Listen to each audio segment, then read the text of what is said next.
Bonjour, alors bienvenue dans la série Se réconcilier avec l'amour. J'ai décidé de créer une série parce qu'il y aura plusieurs vidéos qui vont parler de ce sujet tellement important et tellement vital dans notre vie. Et je vais commencer la série par cet épisode numéro 1 qui va traiter de l'amour de soi.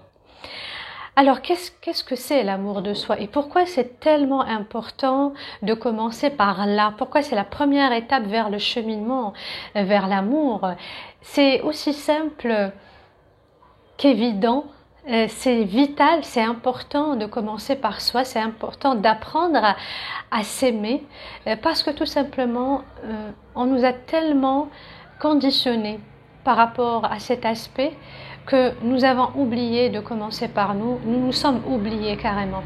Parce que pour nous, s'aimer, c'est égoïste, c'est narcissique et c'est mal. Donc, on nous a appris à aimer les autres, à aller vers les autres, mais à ne pas aller vers nous-mêmes, à ne pas puiser dans notre intérieur et à ne pas se nourrir d'amour et remplir notre vide par nous-mêmes d'abord.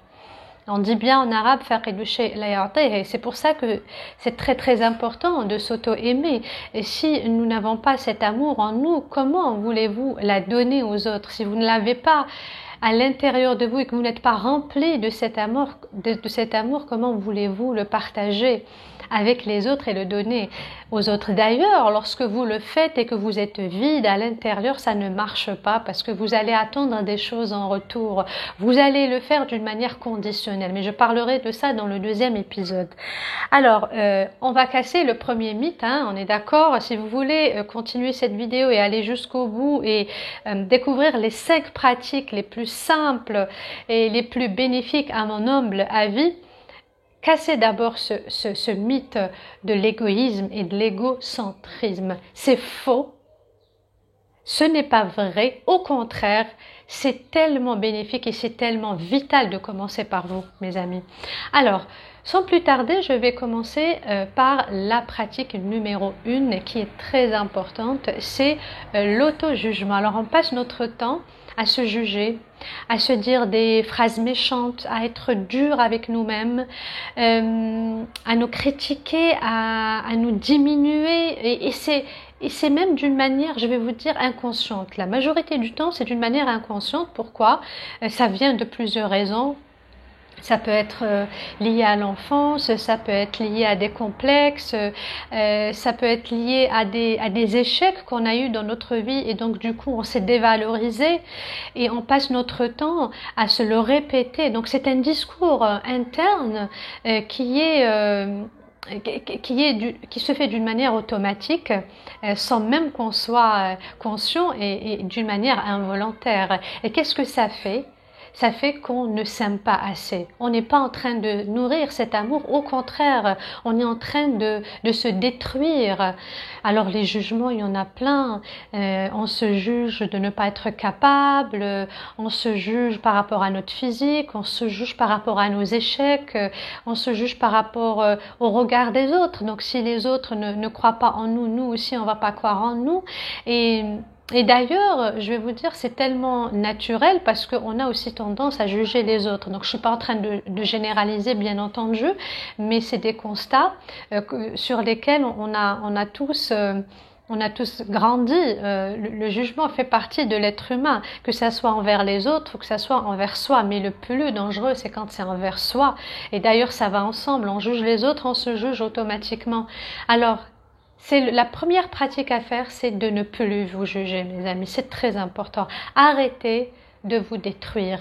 Arrêtez de vous critiquer. Arrêtez d'avoir ces phrases assassines, ces mots négatifs. Arrêtez de nourrir cette énergie négative tout simplement et vous allez commencer à purifier votre être et au moins à ressourcer votre âme et à essayer de réanimer cet amour en vous. Comment voulez-vous vous aimer si vous êtes le pire ennemi de vous-même?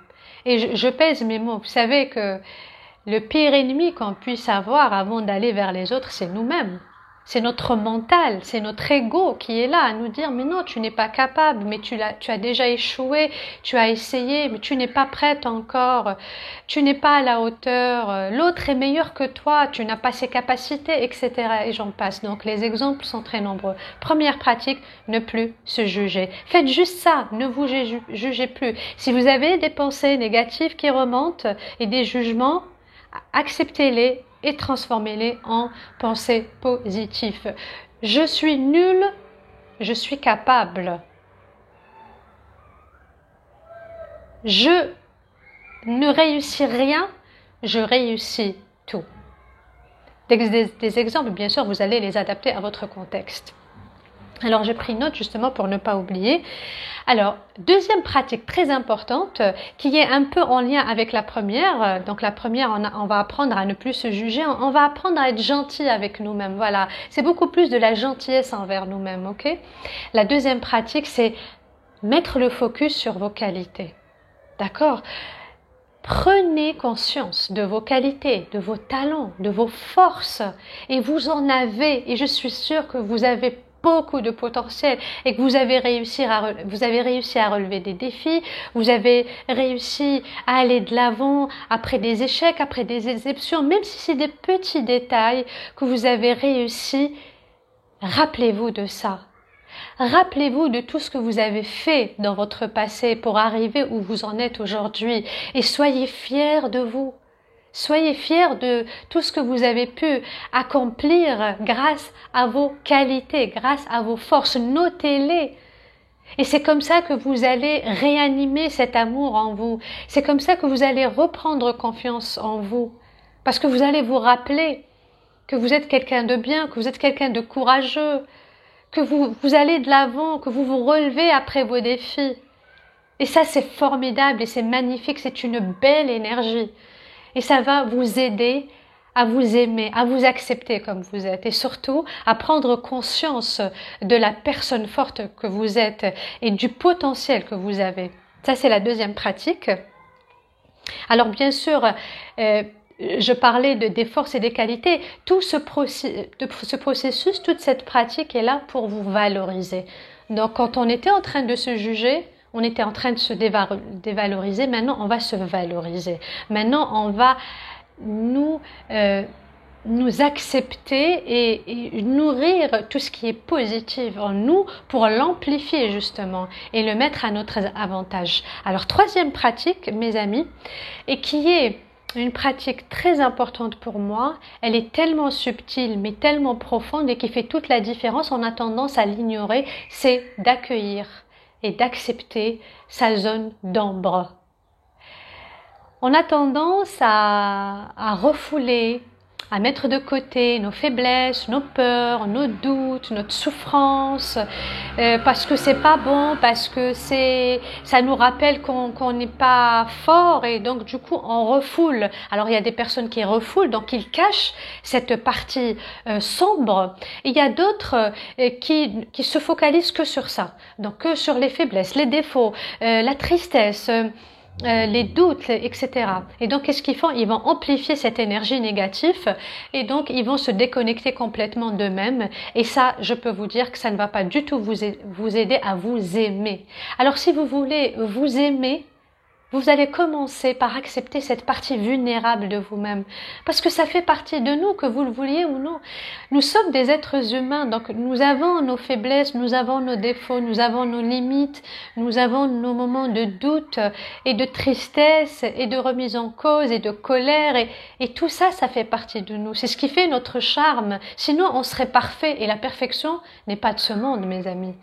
Donc, accepter cette partie, c'est tellement subtil. Regardez, quand vous acceptez votre vulnérabilité, vous l'accueillez, ça veut dire que vous n'allez pas résister et donc vous n'allez pas l'amplifier, vous allez juste l'observer. Voilà, je suis faible ici, je doute de ça, je suis triste à cause de ça, etc.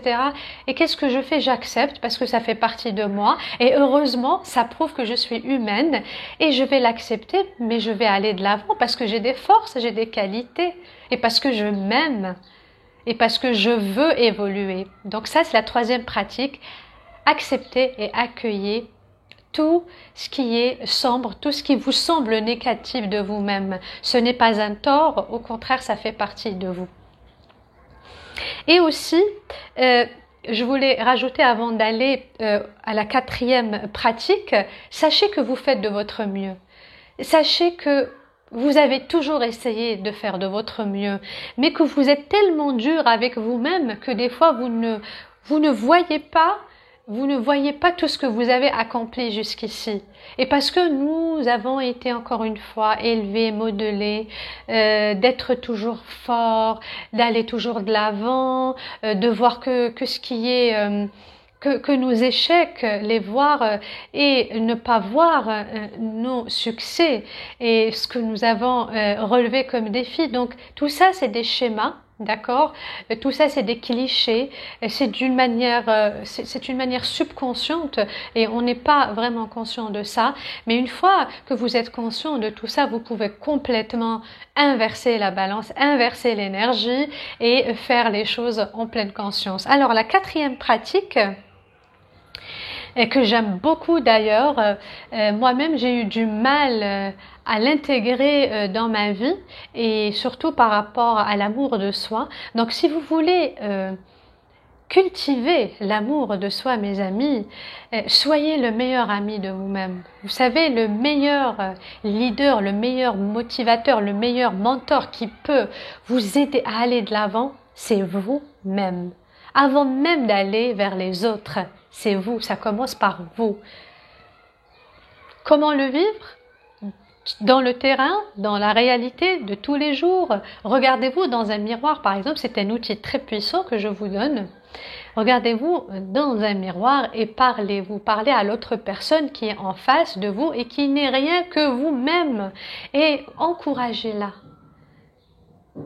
Et dites-lui des mots positifs, comme vous le faites avec les autres d'ailleurs. On a tendance à le faire avec les autres d'une manière naturelle, que ce soit avec nos enfants, nos amis, notre entourage, nos familles, etc.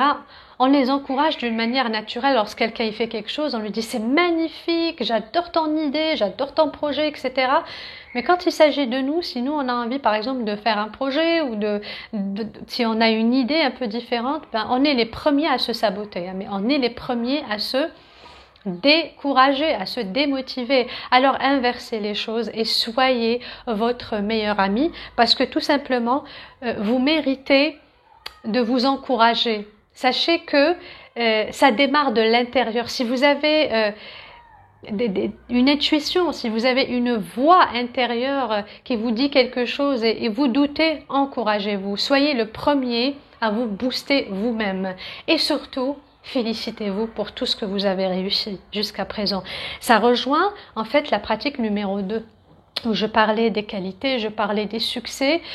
Il est très important de vous féliciter, vous savez. Ça crée de l'énergie, ça crée de l'enthousiasme, ça crée un changement de posture même dans votre corps. Lorsque vous vous rappelez tout ce que vous avez accompli jusqu'à présent et vous allez vous dire mais comment j'ai fait ? Faites cet exercice d'introspection et revenez vers l'arrière et essayez de noter tous les problèmes que vous avez eus, les défis, les soucis et comment vous les avez relevés. Et vous allez dire, mais c'est incroyable, comment j'ai pu faire tout ça? Mais j'ai complètement oublié que j'ai eu toute cette force et que j'ai pu aller de l'avant. Et ça va vous permettre de vous aimer. Parce que vous méritez cet amour, parce que vous êtes amour à l'intérieur de vous. Cet amour est à l'intérieur. Vous allez puiser dans cette source, dans cette belle énergie et vous allez l'utiliser pour vous-même, pour remplir ce vide qui est en vous. Alors la 5e pratique, qui est la dernière d'ailleurs, et là on va s'attaquer à quelque chose de physique. Donc tout à l'heure on parlait du mental, on parlait des sentiments, des pensées. Et là on va parler du corps. Donc apprendre à s'auto-aimer, c'est aussi apprendre à accepter son corps. Pourquoi je parle de ça? Parce qu'il y a beaucoup de personnes qui ont des complexes et le manque d'amour d'eux-mêmes commence par le physique parce que ces personnes n'acceptent pas leur corps. Il y a des parties qui rejettent, je sais pas, par rapport au poids, par rapport au physique, par rapport à plein de choses. Et qu'est-ce qu'elles font? Elles sont en décalage carrément entre le corps et l'âme, la personne et le corps, le physique et le subtil.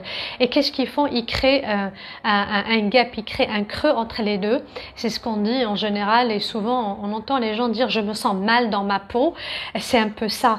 Et si vous voulez nourrir et cultiver cet amour envers vous-même, commencez par remercier Dieu et commencez par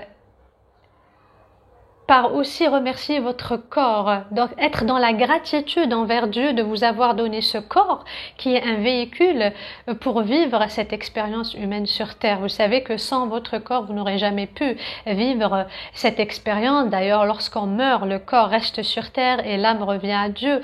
Donc, remerciez aussi votre corps d'être toujours là et de vous servir et de vous aider à faire ce que vous voulez faire. Et comme ça, vous allez nourrir cette reconnexion avec vous-même. Aussi, apprenez à écouter votre corps. C'est important. Lorsque votre corps est fatigué, reposez-vous. N'allez pas au-delà de ce que votre corps peut. Ne dépassez pas vos limites et nous avons tendance à le faire d'une manière systématique et même inconsciente parce que nous pensons que le faire c'est courageux, etc. Non, apprenez à être à l'écoute de votre corps.